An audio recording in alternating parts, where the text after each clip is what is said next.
โดยทางเทศบาลเมืองร้อยเอ็ดรวมกับภาคีเครือข่ายครับจัดโครงการฝึกซ้อมแผนป้องกันและบรรเทาสาธารณภัยในหลักสูตรปฏิบัติการ Swift Water and Flood Rescue ครับ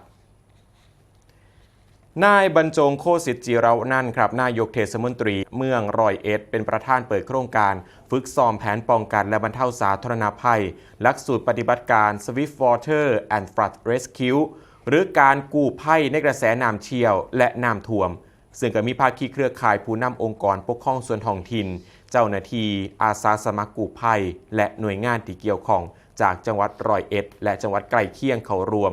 ซึ่งโครงการดังกล่าวนี้เป็นความร่วมมือระหว่างเทศบาลเมืองร้อยเอ็ดกับภาคีเครือข่ายศูนย์ความร่วมมือด้านบรรเทาสาธารณภัยซึ่งจะตั้งขึ้นเพื่อถ่ายทอดความรู้และทักษะขั้นสูงรองรับสถานการณ์ภัยพิบัติทางน้ำอย่างเป็นระบบและมีประสิทธิภาพ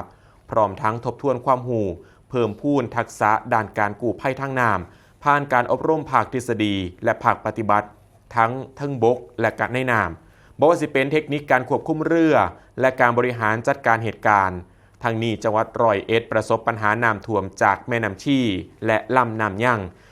ล้นตลิ่งเป็นประจำสุปีโดยเฉพาะพื้นที่ลุ่มต่ำในอำเภอเสรภูมิอำเภอโพนทองและอำเภอธงเขาหลวง